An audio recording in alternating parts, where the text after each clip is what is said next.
Hey guys, welcome to another MLS Updater. I'm Mike once again, and today I'm joined by two people as we look forward to the Eastern Conference playoff final between Philadelphia Union and the New York City Football Club. So with you, Larry, how are we doing as the following the Philadelphia Union? How are you, mate? Doing well, Michael. Thanks for having me. Glad to be here, and obviously excited for Sunday's big game. I know a lot of the local folks near me are very eager to get after NYCFC after last year's debacle. Yeah, I can imagine. It's for the neutrals amongst us. This is quite the exciting tie to be coming up again this year. Michael, how are you doing up in New York? I'm great. Thanks for having me on, Mike. This is like Larry said, this is going to be an exciting game on Sunday. I think you're getting the best of the two teams out of the East, and let's see how these teams match up for an exciting Eastern Conference final. Exactly, yeah. Two probably the most informed teams as well, especially going in. Let's really touch on last year's game, Larry.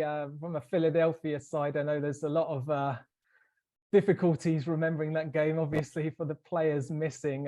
What does having this rematch, so to speak, what does it mean for the club and the fan base? Yeah, it's another chance for the Philadelphia Union, obviously, to play for a chance to get into a first ever MLS Cup. I think everyone was pretty excited once the result went final that NYCFC beat CF Montreal, because obviously last year, left a kind of a sour taste in not only the Union's mouth, but the fans as well.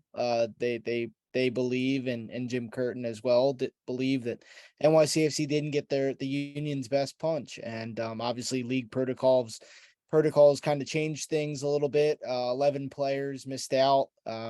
Ali Bedoya, several others, Jack Elliott, Jacob Glesnes, some others that were unable to play. So obviously those are big guys that missed that game. Remember being there at Subaru Park that day, and it was pretty funny because when the Union took a 1-0 lead on the own goal, I'm thinking, what is going on here? It seems like the soccer gods are in the Union's favor a little bit, and unfortunately, NYCFC tied it basically right off the restart, and then got Yeah. the late goal for Magno to win it. But yeah, it should be really fun. Obviously, a different Union team. A lot of the core guys are still there and playing at a high level. Daniel Gazdog's been great for them all season. Some other Mikel Ura's been great. Julian Carranza is probably one of the best acquisitions in MLS this year. With how he's been able to fit in. So it should be really good. Obviously, it's like the old cliche goes, you got to be the best, you got to beat the best, and the defending champs coming into town. And I know the Union are definitely going to give them their best punch this time. Yeah, that's it. Going, like you say, the big changes and taking that lead. Michael, from a New York sort of perspective, like Philadelphia now have this, they're coming into this game with a chip on their shoulder, so to speak. From a New York City FC side, it's we can only play who's put in front of us. We came, we conquered, and we went on to win MLS Cup. Do the thoughts of the Union play any concerns really amongst New York City FC coming into this game this year? Let me just get a drink real quick. Um, but look, I'm hearing all along. Jim Curtin said it in interviews. I heard, I think Leon Flock say it after the game against Cincy. It's unfinished business for Philadelphia, and I'm going to tell you, NYCFC has that same mentality. Uh, for them, it's unfinished business coming into Subaru Park on Sunday because they want to win another championship, and they don't think the Union have what it takes to stop them. And I know there's lots of talk about last year, and missing Andre Blake and the two center backs is key. But the Union still had a quality side out there. And NYCFC fans will remind everyone that NYCFC went into that game. They were out without their striker, Tati Castellanos, serving red card suspension for the game in New England. And they were without Keaton Parks, who's probably one of the best midfielders in the league. when healthy, and they were missing Anton Jennerholm, who was one of the best right backs in the league. So there's a number of key players missing on both teams, and I think that's why both sides are excited for Sunday. But again, NYCFC has some injuries that they're worried about post Montreal. So let's see how this plays out. But it should be an exciting game on Sunday for sure. Yeah, and you obviously mentioned coming off that Montreal game, a huge 3-1 win up in Canada. He's trying to rescue his club against Thales Magno, who scored in the penalty shootout last year in the final and scores here in the conference semi-final. For the team that set the second place side in the East, Sean Johnson again was incredible with some of his saves, keeping New York CFC in it. But the way the team looked to be responding to Nick Cushing's coaching and his sort of management now, still the interim head coach, they seem to be buying into what he's been doing since taking over from Dahlia now. The transition seems to be working a lot better than at first, and 6 wins in a row now coming into this game. So there's got to be a lot of confidence amongst the group and how well they're playing for Cushing at the moment. Yeah, 100%. And I think the big key tactics-wise is Cushing eventually, after getting everyone healthy, went to a 3-man in the back using Alexander Callens, Maxime Chanot, and Thiago Martins. Thiago Martins being their new DP center back signing. So DP center backs are rare in MLS, and that trio is as the 3 in the back has been excellent. That's been the key for their turnaround, and that started with the Campeones Cup win against Atlas, and then they've carried that through ever since. And even in Montreal, after losing Chanot to an injury, Cushing brought in homegrown Justin Hack, who's technically a defensive midfielder. He played that center back position, so that shows the dedication and the belief that Cushing has in his formation and his tactics. And I think that's going to be huge against Philadelphia, because look, they created a lot of chances against Cincinnati. Unfortunately, Carranza wasn't able to get any of his in, but it didn't take away from the fact that the Union were very aggressive and put teams under a lot of pressure. So I think it's going to be key for NYCFC's 6 or 7 defensive players to be on their game. Yeah, that's definitely right, especially players like Gazdag as well. So many goals this year. Uwa turns, fires away for Carranza, then a run by Gazdag. Daniel in, slows down, looks, shoots, goal! That Cincinnati game was come through. It was Pat Noonan's return. He knows the club. He was able to do what he could to set up to try and disrupt them as much as possible. And at times it maybe wasn't the most appealing on the eye, the game, but the way that they tried to slow the Union down was impressive. And it took a goal from Leon Flack, of all people, to get that goal to take Philadelphia through. But how will that experience against Cincinnati help sort of get the team back on track after having that break, obviously with the bye week? I think it was kind of a warning shot for the Union, because being the number 1 seed, you're going to have a big bullseye on your back, and Jim Curtin has said that throughout the season, that in seasons past, they've kind of flown under the radar a little bit. Yes, they won the Supporters Shield in 2020, but it was also the season was impacted with COVID, and the season wasn't as long as it normally would be. But they're a contender now. You look at this roster. I mean, Curtin has continued to stick to his beliefs and the way that they run through the academy all the way up to the first team. They give trust and belief to young players early, and we've seen that with obviously the homegrowns that have been there in the past, and the homegrowns that play a role now, whether it's starting, whether it's off the bench. Jack McGlynn obviously filled in last week for Ali Bedoya due to his injury. It sounds like Bedoya will be ready to go, and Jim Curtin had previously said, I think it was on the ESPN broadcast of Austin FC and FC Dallas the other night that he doesn't expect, he fully expects Bedoya to be there. He's not going to miss it. So, I think that Cincinnati definitely gave him a run for their money. Andre Blake, goalkeeper of the year with several key saves in that game, and really helped the Union get out of there and avoid any type of upset on home soil. But they're so good at home. The fan base has been excellent, over the years, and they really pack the stadium, make it tough for teams. And I think now they know that, obviously kind of a revenge game now with NYCFC. Yes, there's different players now with both teams and playing key roles, but majority of those guys that missed that game against NYCFC in the playoffs last year, are back and ready to go, and you add in some new players as well. So it's really going to be a great game. I'm intrigued to see a lot of the, one-on-one matchups, guys on the field, and see what happens, because I mean, you're talking about two really informed teams right now, two of the more dynamic attacking teams in the league, and obviously two really good goalkeepers as well. So it's hard to really predict whether it's going to be a 1-0 nail biter or a 5-4 shootout, because it really could go either way.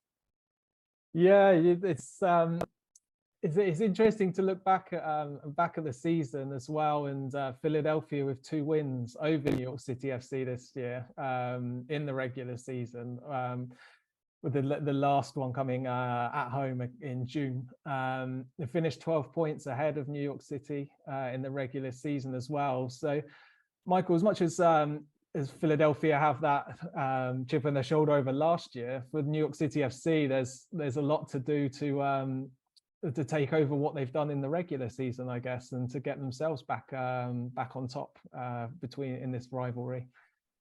Yeah, I think when we look back at those 2 games, the first game against Philadelphia, NYCFC was still playing in Champions League, so I don't think they had their best game, and they were still doing some squad rotation to try to figure out some things with some players coming back from injury. So I think that is what impacted that game. And then the game in Philadelphia, that was just a good battle. Again, NYCFC had some changes in their roster that I don't think, very similar to how Philadelphia fans would say about last year. I think the games from this year, NYCFC would say that this is probably going to be the first time they have a 100% squad coming into the match. And the other thing I'd say is I think it's going to be very interesting to see, because in the Eastern Conference Final, Philly won both games in the regular season, and in the Western Conference Final, Austin won both games in the regular season. It's going to be very difficult to sweep a team 3 times in a row in one season, and I think that's one of the things NYCFC is looking forward to, is saying, hey, yeah, they got us twice the regular season, they're not going to get us a 3rd time. Yeah, well, this is really where it all matters as well. This one game, it's not looking back and accumulating the wins. It's the knockout. It's a one-off match, and we mentioned injuries and things like that, and the Philadelphia Union have had injuries recently to Alejandro Bedoya, who's been such a massive part of this side from his performances as well as his leadership on the pitch, and it sounds like he should be available coming into this game. How important, Larry, is it going to be to make sure that he can start for this team? Oh, definitely important for sure. I mean, it's really hard to replace Alejandro Bedoya in the lineup, like you said. Not only his appearances and his impact, his work rate running around the field and covering guys, but also that veteran experience, that experience of obviously he's played in a lot of big games in his career in Europe and in MLS. So it'll be great to have him back. I know Jim Curtin's really eager about that, and sounds obviously eager in his post-match comments last week, and then his ESPN broadcast. So and that's huge, because again, you're fitting him back into a lineup now that as a lot of experience together, a lot of chemistry. Yes, Jack McGlynn is a one for the future and a great talent, but you could tell a little bit in the game against Cincinnati, he was stretched out a little bit. Gave up a couple fouls in situations pressuring. So maybe an experienced player like Bedoya, it doesn't give up those fouls and knows kind of, what to do in those situations. So hopefully he's able to start. We'll probably hear more from Jim Curtin on Thursday in his pre-match comments about that. But yeah, I would imagine if he's ready to go, he'll start. But even having him off the bench would be key, because that's another veteran guy with boatloads of experience to bring off the bench, on a bench that really, relies on some young guys. But then also these veterans, Bedoya, Corey Burke's a veteran now with this team, can come off the bench, some others. So I think Bedoya being back is huge for the team, and will pose a nice challenge in the midfield for NYCFC. And Mike, I wonder if I could ask Larry a question, if that's all right. Yeah, of course. Larry, I'm curious if Philly fans are concerned, because with the exception of the 2 wins against Orlando, you have to go back to July. Well, you have the 1 win against Red Bull, but you have very few wins since July against playoff teams, and that includes a loss to FC Cincinnati on the road and a loss to FC Dallas on the road. Yes, you're playing at home on Sunday, but I think, is there a concern that Philly just hasn't had to really test themselves? And this, yes, credit to you guys for the record you have in the goal differential, but it's have you challenged yourself enough to be ready for this type of matchup? No, that's a great question, and that's the question that I've been asked, before, and even my close friends that are diehard Union fans that'll ask me and say the same thing. I think it will be. They are a little bit worried for sure, because again, like you said, they haven't really played tons of eventual playoff clinching teams that second half of the season. I mean, I know a lot of, obviously the fans love seeing tons of goals, but they scored a lot of goals against DC United. Yeah. I mean, some other teams low in the table. They've had some hiccups along the way. I know they lost early in the season to Chicago, and I know they lost at Cincinnati on the road. Dallas obviously still just recently eliminated. So yeah, I think it's going to be tough for them for sure. And the pressure will be on them now, because they are the number 1 seed. They continue to say that we belong here with the best in MLS, but again, outside of that Supporters Shield 2020, you haven't won much. So yeah, I think it's going to be a good test for them. And again, it goes back to, like I said, to beat the best, you got to beat the best, and they have a great opportunity against NYCFC, who has that experience of winning MLS Cup from last year. So and they're not going to make it easy for them. They're going to I think you're going to see NYCFC dictate more the tempo than the Union, because Jim Curtin has said it before, that they're not all that into having boatloads of possession and then not making anything out of it. They want to make their chances count. And if they get outpossessed 60-40 or 55-45, but they still end up scoring a couple goals, then they're fine with that. So yeah, I think it's going to be a great test again between 2 confident teams, and I think it's going to come down to who makes that that vital error, whether it's in the final third or giving up a penalty or something like that. Yeah, it's interesting you say that, Larry, about Jim Curtin saying he's quite happy to not dominate possession. It's what you do with it that counts. And looking at, obviously, the Union have done that throughout this season, attack quickly. That front 3 have been incredible at times. The link-up play between sort of Gazdagura and Carranza is very difficult for teams to deal with at the pace in which they attack. But on the other side, Michael, New York City FC had 30% possession, was it, up in Montreal? 5 shots, 4 on target, and they come away with a 3-1 win. They themselves don't necessarily need boatloads of possession as well. And if we're going to find both teams maybe coming out slightly more cautiously, knowing that both systems don't require the ball for long periods of time. It's what they do with it at that moment. No, this is New York City find themselves in very interesting territory because typically they are a team that likes to have possession, normally in the 60% range, but versus Inter Miami and in Montreal, they had a minority of the possession, but I think that had a lot to do with the game states. Again, New York City was able to score 3 goals in each of those 2 games, and I think that's going to be key. I don't think this is going to be a 1-0 game like Philadelphia had against Cincinnati. I think this game is going to be high scoring. And yes, I know Andre Blake is goalkeeper of the year, and he's going to be wanting to get a crack at NYCFC after hosting the party last year that gave all those players that or put all those players into question with the COVID protocols. But Sean Johnson is just as good, and I think that's going to be the interesting thing. I think NYCFC wants to have the ball, and I think Union likes to play play defense and just press.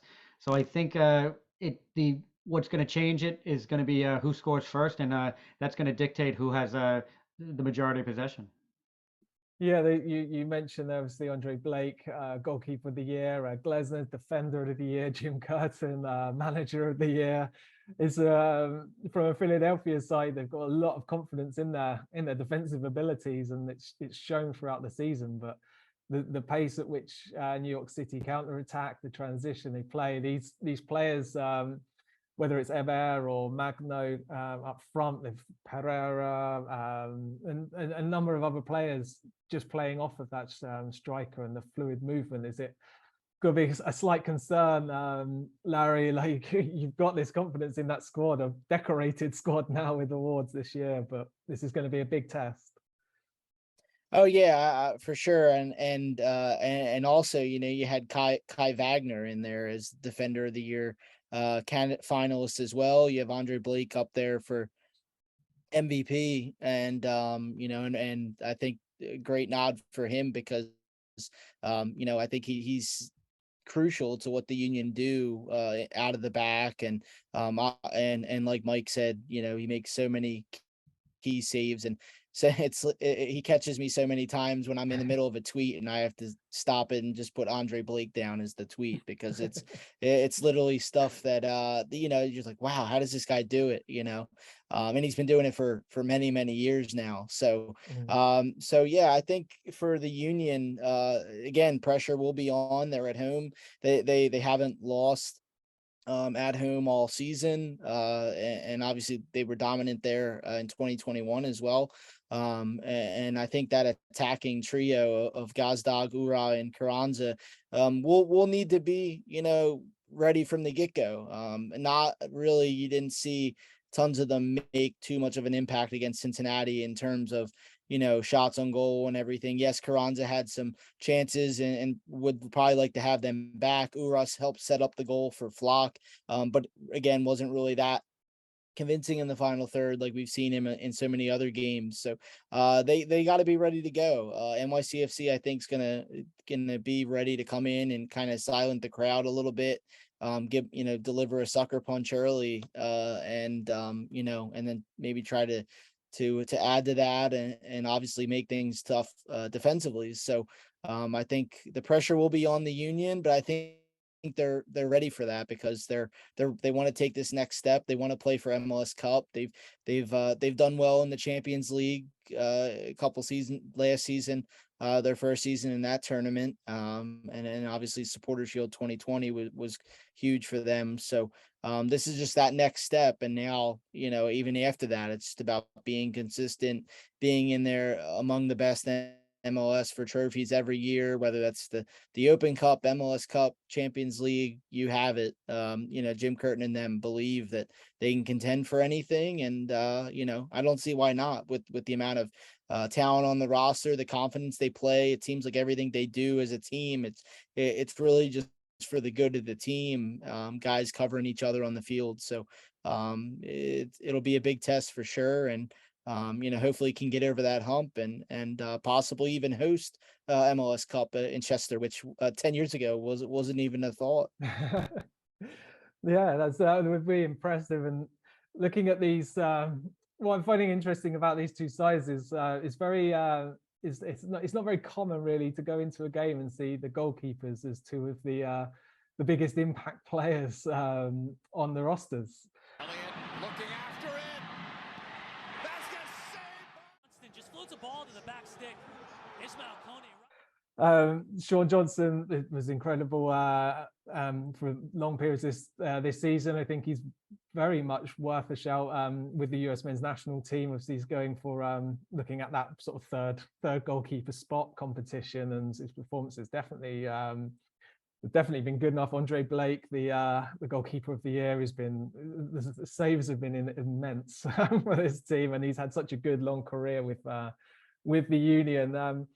But looking sort of at the sort of like those one-on-one matchups out on the pitch from a New York City FC side, Michael, where do you think that these battles can be won from a New York City side that can really get the edge over the Philadelphia Union? Well, I think it's going to be the attacking four for New York City. You're going to have Aber, Santi Rodriguez, and Gabriel Pereira up top with Maxi Morales behind them. And I think that's a tough, a tough group to defend against, regardless of whether you have two Defender of the Year candidates or not. There's just so much talent. These players interchange. And the one thing that's happened, again, Talish Magno did step in for Tati Castellanos when Tati left in July. Talish did well and, was starting to turn it on before suffering a couple of injuries. But what Aber has done is it's given the attack a focal point, and you saw it in the game against Montreal, that first goal. What Aber does is he's able to make a run on a cross from Gabby Pereira. He doesn't actually make contact with the ball, but he does enough to draw the center backs out of shape. And now Maxi Morales is sitting at the penalty spot all by himself. And I think that's what you're going to see. You're going to see a lot of interchange. There's a connection between these players. Even though this is Gabby's first year in MLS, he's playing with a connection with these players to where it feels like they've been together for 5 years, and I think that's going to be the big key. That's where I think NYCFC is going to have the advantage. And do you think this game, and if you should go on to win the MLS Cup, are these next two possible matches key for Nick Cushing's future next year, or do you think at this moment he seems to have done enough of turning around their form and being part of this group and knowing what they want as a club going forward? I'm in the camp of saying that a win on Sunday is what he needs to do to guarantee his position. I no disrespect to Montreal or Miami, but I think they were teams that NYCFC should have beaten. Again, NYCFC finished below Montreal in the standings, but we talked about what happens to a team when you lose your head coach mid-season, or when you lose the Golden Boot winner from last year and their star striker, how much that's going to impact the club. NYCFC and Nick Cushing have done a lot to turn it around, but I still think that it's going to require a return trip to MLS Cup in order for me to say he's earned that spot. It's just I think NYCFC is a team that will always expect themselves to be in MLS Cup and MLS playoffs until the later rounds. Yes, I think I agree with you. He's changed things around, and they don't seem to be a club that look to sack a manager quickly. They have a project in mind, and if the manager's working towards that, they're looking to develop the manager as much as the player at times as well, as part of the City Group model. So it'd be interesting, very interesting to see how he copes with the pressure going into this game. A huge game for him in his first year as an interim head coach. Can you just maybe finish up this video looking at, maybe give us a prediction of how you think the game will go, a final result, and where we can find you on Twitter as well, Michael, before we move on? Yeah, well, Mike, thanks again for having me on. My Twitter handle is @BlueCDRadio. So search for me on there. We're a podcast that's been covering NYCFC since before they were part of the league. So we've been doing this since 2015. And as far as a prediction, I'm going to, don't hate me, but I'm horrible at making predictions. So if you're okay, I'm just gonna maybe pass that one on because I don't want to jinx it. No, that's fair enough. But Larry, how about you? Do you dare make a prediction and let everyone know exactly where they can follow your work as well? Yeah, Mike, thanks again for having me. I really appreciate it. You can find me on Twitter, lhenry019. So you can find me on there, and then writing, my writing at SBI Soccer, for all your MLS needs. Gonna go help the Union this way only because again I'm bad with predictions, so I'm gonna say NYCFC wins 2-1, steals a late one, and in that way the Union are gonna end up winning 2-1, but I didn't want to go out and say that. Well, that's an interesting way of going for it. I like that. I like that.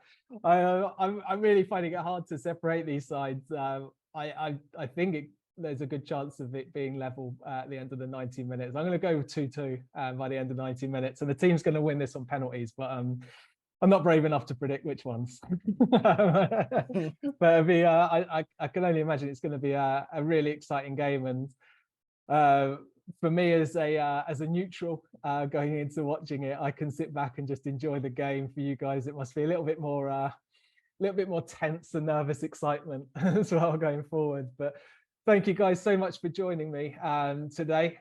Really look forward to the games, and hopefully we can catch up afterwards at some point and have a look back at the matches as well as the seasons for the two teams. For everyone, just remember you can follow me at Mike Rice 1983 on Twitter.